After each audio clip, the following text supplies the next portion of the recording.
a devastating fire wiped out several other shops in the main street. Buying, fixing up and fitting out the old shed to transform it into a coffee shop was really just the start of it.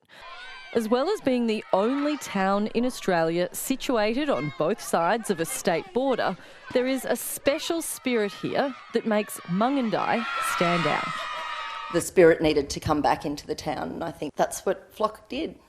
Been a bit of a challenge, a lot more involved than really probably what I thought it was going to be. Mungindi is like many small country towns. But there is a big point of difference here. As you wander over the bridge at the entrance to town, you're not just crossing the Barwon River, but also a state border between Queensland and New South Wales. We often tell people in the city it's where the squiggly line goes straight. It's our claim to fame that we've got the same postcode on both sides of the border. So on our Queensland side, we're still 2406. The locals love that. It sort of connects the town between the two states. It's obviously state of origin's very important for our town of Mungindi. As well as being the only town in Australia situated on both sides of a state border, there is a special spirit here that makes Mungindi stand out. And at the centre of it is a little green coffee shop called Flock. It was all about bringing vibrancy to the main street. It needed a lift. The spirit needed to come back into the town, and I think that that's what Flock did. For Mungindi, Flock came about just when it was needed most. This town is home to around 650 people, and agriculture plays a big role in most people's lives. We've got two big cotton gins here, so there's a lot of trucks that come through. We've also got major JBS feedlot. We've also got a few feedlots on farms as well. While all primary producers know that some seasons you enjoy and others you endure, a few years ago, Mungindi suffered a series of setbacks in relatively quick succession that had long-time locals like Anna Harrison really worried about the town's future. People were having to let go of staff and families were leaving, and that's really hard because we just know in small communities you just can't get that retention back, and it's hard to build a community back after that.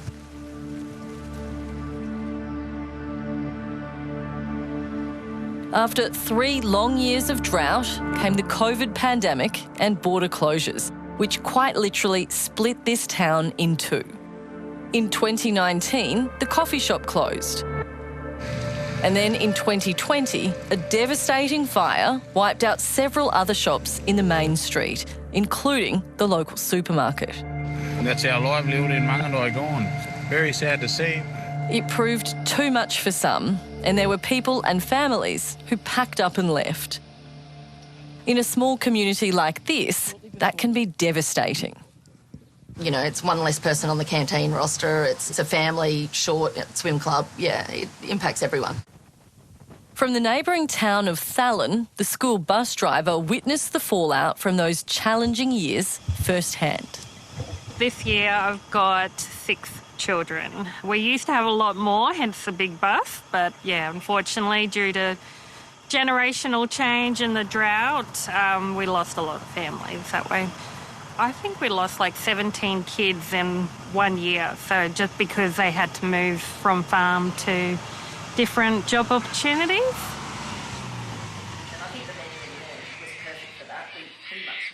For Anna Harrison, the bad luck that had befallen Mungindi was really concerning. She didn't want to see the town falter, and she wasn't alone with those worries. So Anna rallied the troops. 5 women, all from Mungindi, or near enough, came together to find a way to bring a bit of spark back to the main drag. We live here ourselves, we want a great town, we want a town to be proud of, and that doesn't happen by everyone sitting on their bottoms. Like, you've got to get in and do the hard work. They decided their particular flavour of hard work would come in the form of a little coffee shop with a big goal: to help bring Mungindi back from the brink. I think there's lots of opportunities in a town like Mungindi. Despite each having busy lives, with 13 children between them, as well as farms and other jobs, The women were fuelled by a shared desire to give something back to their community. Well, desire and caffeine. It's a pretty extreme length to go to get a good cup of coffee. We do some pretty stupid stuff out here. We definitely wanted a good cup of coffee, and we always stayed true to that.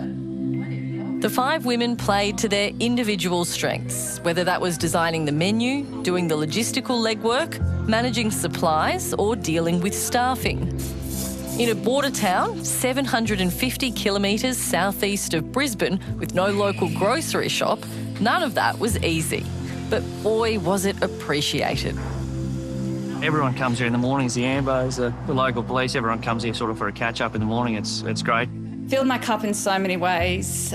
Being able to see the community and have somewhere to call in for a cuppa that wasn't a pub. There are limited sporting facilities available for anyone who isn't in primary school.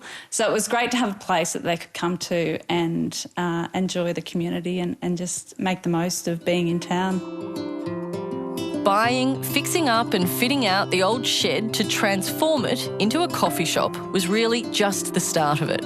What these women brought to town was a place to come together. And in rural and regional places, that simple pleasure is very important. There's a group of oldies in town, and that used to just make my heart sing whenever they were sitting there having their coffees and chatting and catching up. Otherwise, they'd be just sitting at home on their own. So that was a really great thing that Flock brought to town. It wasn't just the customers that benefited either. The ladies behind Flock were also finding unexpected fulfilment. I love being in the paddock, would be my primary sort of thing, to be out amongst it. So it was really good for me to do something for the community and be seen and meet people. Pitching in when times are tough is something people in the bush are known for. And these 5 women are all quick to point out they're certainly not unique. Plenty of women in Mungindi before us have done similar things. Not the same, it mightn't be a cafe, but I do think it's always happened in rural communities and regional communities. There's always been a very deep understanding that you need community out here to keep these towns vibrant. Late last year, the time came for the original Flock 5 to pass on the baton. Luckily, another long-time local, Nikki Smith, stepped up. Been a bit of a challenge, a lot more involved than really probably what I thought it was going to be. Probably 80 to 100 coffees a day. So that's sort of average normally, yeah. So go through about 15 kilos of coffee beans a week. It's not just people from Mungindi who've embraced the little green cafe either. Plenty of passers-by are also lured by the promise of a barista-made coffee to stop and spend a little extra time in town. There are a lot of travellers that come through, so that's good, and I seem to remember faces when they come and go and everything, so that's good, and I've met a lot of lovely people. Best coffee ever. For the creators of Flock, it's a joy to see another local at the helm of their pride and joy, and a real sense of accomplishment for what they helped create. The 5 of us are community-minded people, and I think you need that drive to do what we did. I look back now and think, oh my goodness, it was just crazy. It really was. I love the town of Mungindi. There's some really cool, interesting, fun people, and there really is. And to get the opportunity to get to know them in a closer way is really, I feel really fortunate, all the people we got to know better through that.